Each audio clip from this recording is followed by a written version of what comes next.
Hey guys, we're going to go ahead and continue on with multiplication, but we are going to mix it up a little bit today. So we've been doing the area model with multiplication. Today we're going to take a look at partial products.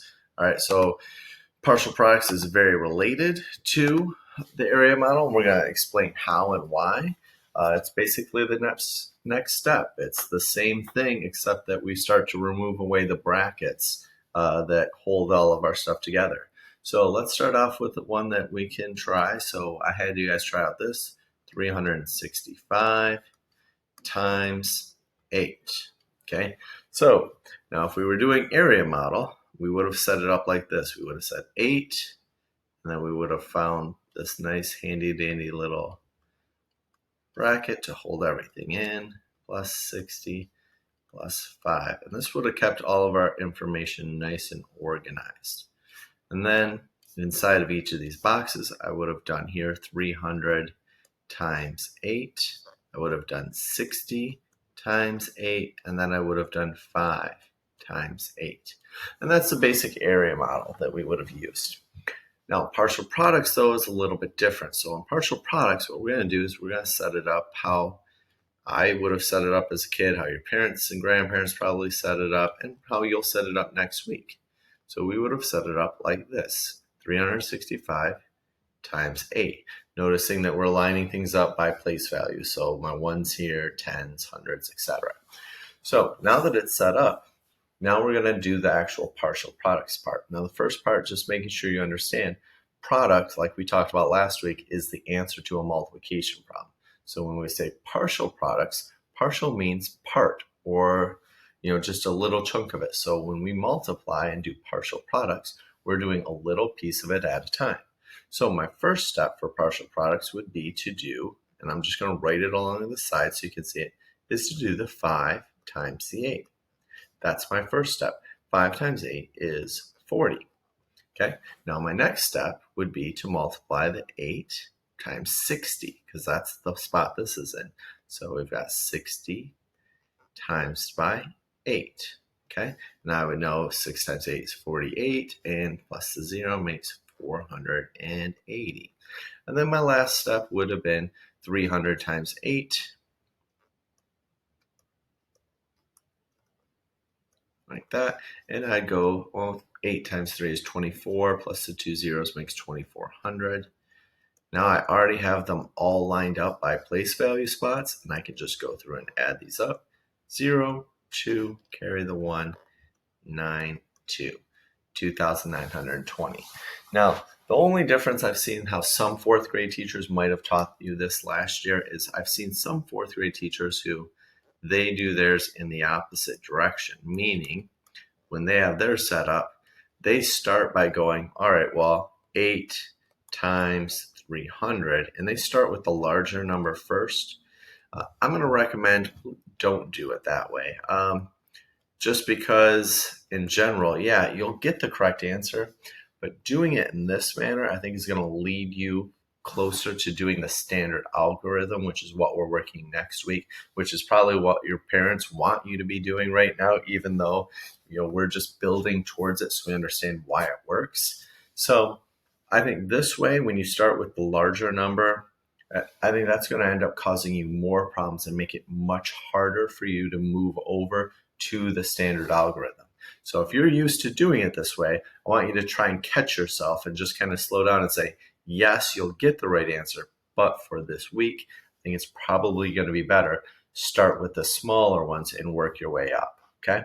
So that's one example right there of partial products, these being the partial products, this being the final product. Now we can do this one more time just as another example, because you do need to be able to do larger numbers than this. So if we clear this off, let's try something with 4 digits. So we have 2,864 times by 6. So again, if this had been area model, we'd put 6 here. We'd stretch this out, find the area of this little rectangle, and we'd do it times 2,860, and 4. There you go. And those would be the lengths of this part of our rectangle to find. Partial products, we don't have to worry about that. But if you didn't see it the first time, we're going to have the exact same multiplication with partial products. So let's line it up. 2,864. We're multiplying that by 6. There you go. Now, my first step for this would be starting here and working my way up. So I'm going to do 6 times 4. That's my first step. Now, when you get good at this, you might not need to write it along the side. I'm really doing it as an example. And if it helps you at first, go ahead and do that too, to make sure that you are multiplying it by all of the pieces. So 6 times 4 is 24. Okay, which oddly enough, that same multiplication would have been right here. All right, now the next step I would be doing is 6 times 60. Okay, 6 times 60 is going to make 360, which, same thing, it would have been right here. Next step I've got is going to be 800 times 6. So we've got 6 times 800 now, getting much larger.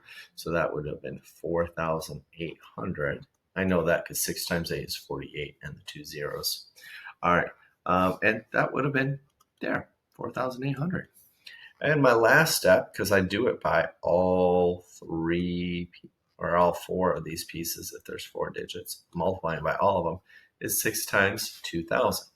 So 6 times 2,000, that's my last step today for this, for the multiplication. And 6 times 2,000 is 12,000. So I write that down. Now, when we go, we have all of them, we're going to add them up just like we would have for this. I would have rewritten them and added them all up. So we've got 4, 8, 11, carry the 1, makes 7, and 1. 17,184. Now, when you look at this, yeah, I want you to practice partial products. But ideally, I want you to see that this is the exact same multiplication that we would have been doing anyway. If we had done the area model, you would have multiplied the exact same things. The advantage to the area model is it just organizes things a little bit more concretely for you. Whereas over here, you had to know when you're lining these up exactly how to line it up so that it's in the right place value spot, so you're adding everything. So this takes a little bit more practice to get set. But once you have it, it's less steps because now I don't have to rewrite all of my numbers to add. Both of these systems work well, and they both lead to the standard algorithm next week. So I really want you to practice this out, especially making sure that you start from here and working your way to the larger numbers. And then we'll move on. So if you get stuck on anything, because the answers are at the end, check. If you're not getting them right, please make sure you come to office hours so that we can explain it. I don't want you practicing it wrong over and over again. All right. Hope this helps, and we'll see you hopefully soon.